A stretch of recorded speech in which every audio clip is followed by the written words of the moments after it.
जैसे किसी किसी के अन्य भी आकर्षण है, तो हमको अपनी मनोवृत्ति को देखना चाहिए कि काम संबंधी आकर्षण किधर है और उस दिशा से बचना चाहिए। क्योंकि ब्रह्मचर्य एक ऐसी अमोघ वस्तु है कि जो चिंतन मात्र से भी नष्ट हो सकती है। क्रिया प्रक्रिया संग ये तो आगे की बात हो गई।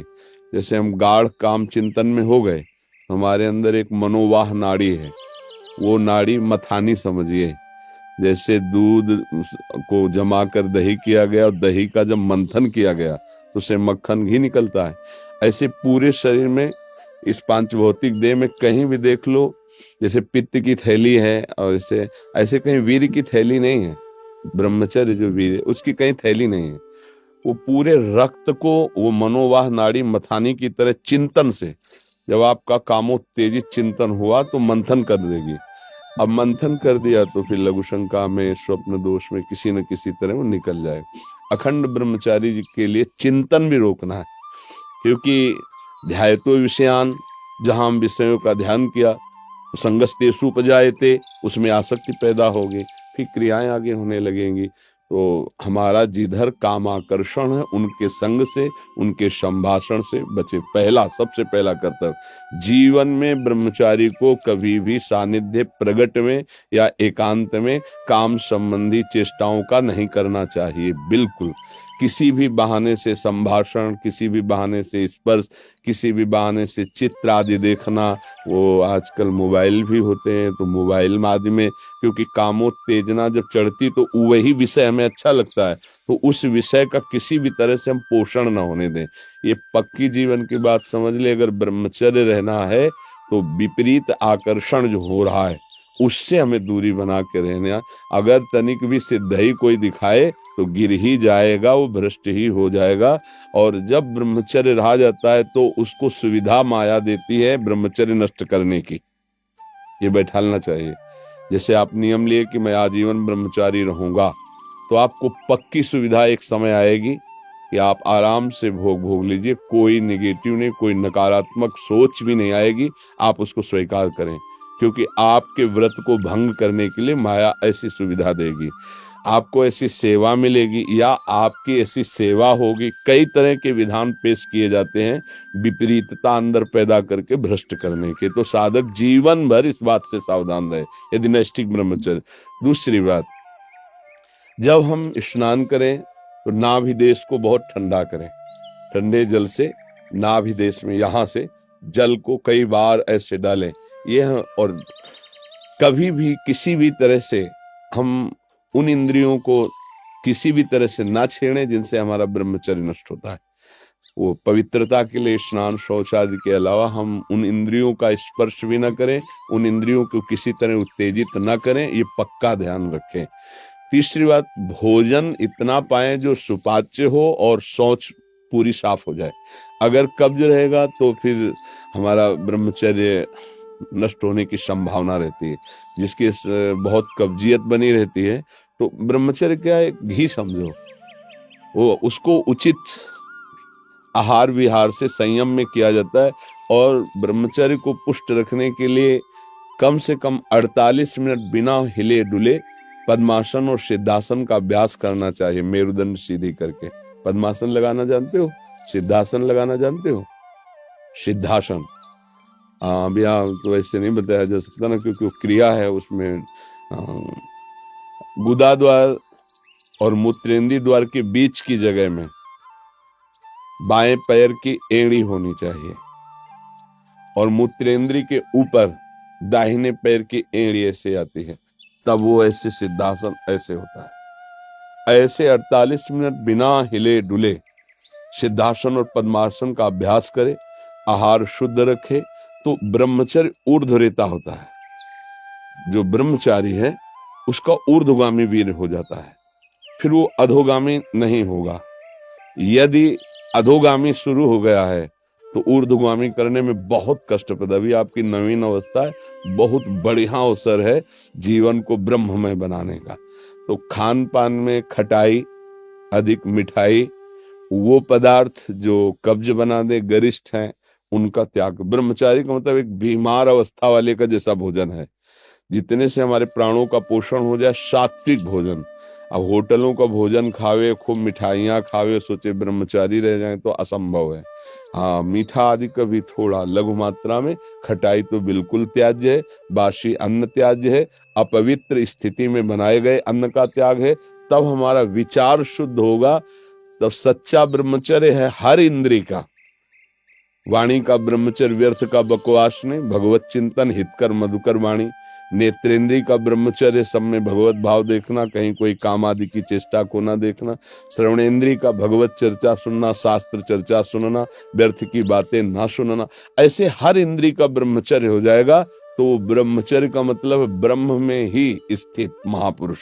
सच्चा ब्रह्मचर्य का स्वरूप है ब्रह्म में स्थित महापुरुष, तो वह पहुंचा देगा। ब्रह्मचर्य बहुत आवश्यक है, सबको आवश्यक है। गृहस्थ में उचित ब्रह्मचर्य है, विरक्त में नैष्ठिक ब्रह्मचर्य है, आजीवन ब्रह्मचर्य। जो ब्रह्मचर्य का महत्व नहीं रखते हैं उनका जीवन कूड़ा हो जाता है, उत्साहहीन, और कई तरह के ऐसे महान दोष उत्पन्न हो जाते हैं ब्रह्मचर्य की हानि से। तो ब्रह्मचर्य की हानि ना होने पाए ऐसा आहार, और शयन करने में दाई करवट का ज्यादा प्रयोग करें, दाई करवट का। और शयन 5 घंटे से अधिक नहीं, 24 घंटे में 5 घंटे शयन पर्याप्त है। फिर आगे चल करके तो और संयम हो जाता है। जैसे अपने लोग 8 या 9 के बीच में शयन करते हैं, 12 बजे बैठ जाते हैं। किडनी खराब है फिर भी उसका आश्रय लेकर के, जैसे अभी ये आश्रय इसीलिए इसका लिए हुए हैं कि उस पर वजन न पड़े। नहीं, ये सब थोड़ी आवश्यकता है, सोफा और तकिया इनकी थोड़ी आवश्यकता है अपने यार। अब ऐसे बैठे तो फेल किडनी है, वो जो सेवाएं बन रही वो नहीं बन पाएंगी। तो हर समय जब आप बैठें तो मेरुदंड सीधा, इसका ध्यान रखें, आगे नासाग्र दृष्टि रखें और सावधानी से शयन करें। शयन करते समय बड़ा खतरा है। शयन के समय हमारी इंद्रियां और मन बहुत चंचल होता है। उस समय अगर ब्रह्मचारी भगवत चिंतन करते हुए, उसको नींद से मतलब नहीं है, तन्मयता धारण करते हुए नींद में चला गया तो बच जाएगा। अगर कहीं उस समय वो छूट दे दी और पास में मोबाइल है तो कभी ब्रह्मचर्य नहीं रह सकता। मोबाइल आप रखते हैं? रखना तो होता है। सत्संग ये सब सुनते हैं? हाँ, सत्संग सुनते, पर है बहुत खतरा पास में रहने पर।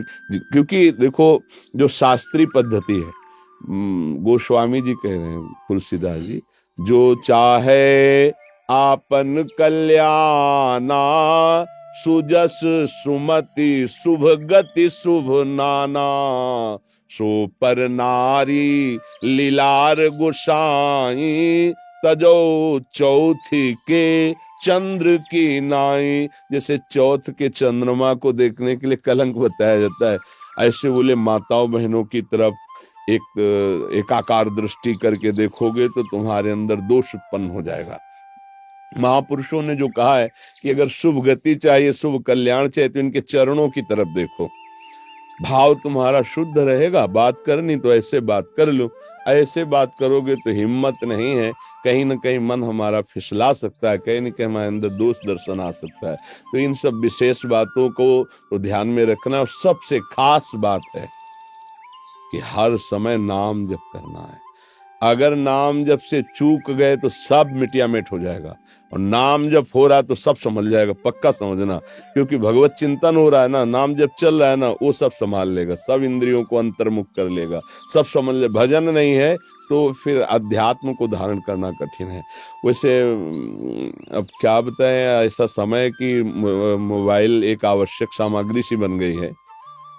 आज तक नहीं मोबाइल है, चलाना भी नहीं आता, जीवन में नहीं। जीवन में क्या, अभी तो 30-35 से तो चला है, 25-30 वर्ष से चला होगा मोबाइल। पीछे तो हमने कभी मोबाइल नाम सुना ही नहीं था। तो आधुनिकता अभी 25-30 वर्ष से इतनी बढ़ती चली गई कि जन जन के हाथ में हो गया ये। तो ना कभी रखा है, और भगवान कृपा करे ना आगे कभी रखना पड़े। कोई पर्सनल इसका प्रयोग नहीं है, जो प्रयोग समाज का है वो 2-4 लोग अपने रखते हैं, अपने करते हैं।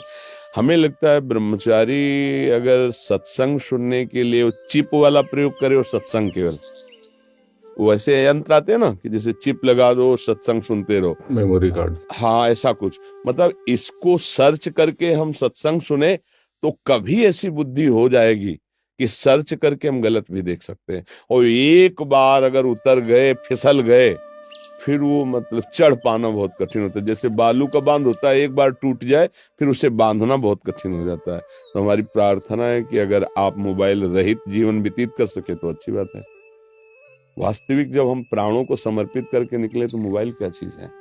अगर सत्संग आपको सुनना है तो आप किसी भी भाई से मिलते तो है ही, समाज है तो वो यूट्यूब से आपके सत्संग को भर देगा, आप उसको सुन लिया। फिर आप नवीन भरवा लीजिए, यंत्र रखिए, पर मन को संभालने के लिए अगर ये कहीं भूल से ऐसा कुछ हो गया तो फिर बहुत ही, तो हमें लगता है साधक को तो सावधान रहना चाहिए।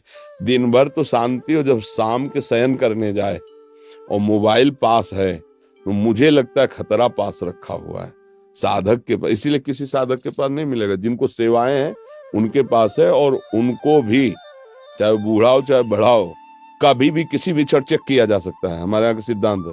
तो सबकी जांच है, इसके ऐसा नहीं कि तुम मनमानी जो कुछ चाहो सो कर सको। और भगवान की कृपा से उन्हीं को दिया गया है जिनकी कसौटी में कस करके जो पास हैं। तो मुझे लगता है बच्चा, अभी तुम नवीन बच्चे हो, मोबाइल का संग त्यागो, फिर आगे बढ़ो तो बहुत अच्छे महात्मा बन जाओगे, क्योंकि अभी नवीन अवस्था है ना। आज जगत का कल्याण करने वाले बन जाओगे। सतरति सतरति सा लोकांत तारे, बहुत आनंद आएगा, बहुत आनंद। थोड़ा 10-20 वर्ष ब्रह्मचर्य रहो, फिर आप देखो कैसा आनंद आता है। कोई भी सर्दी गर्मी बरसात मान अपमान दुख सुख छू नहीं पाता। हर कष्ट को सहने की सामर्थ्य ब्रह्मचारी के अंदर होती है। तो इसलिए नाम जप करो, और जो जो कहा है इसको फिर भरवा लेना किसी चिप आदि में, दोबारा सुन लेना, क्योंकि ये यूट्यूब में डाल देंगे तो इसको बार बार सुनना। हाँ, ब्रह्मचर्य के लिए ये बहुत आवश्यक है कि हम कोई किसी भी तरह इंद्री का दुलार न करें, किसी भी तरह हम ऐसा आहार न करें, किसी भी तरह हम ऐसा व्यवहार न करें, तो हमारा ब्रह्मचर्य पुष्ट हो जाएगा।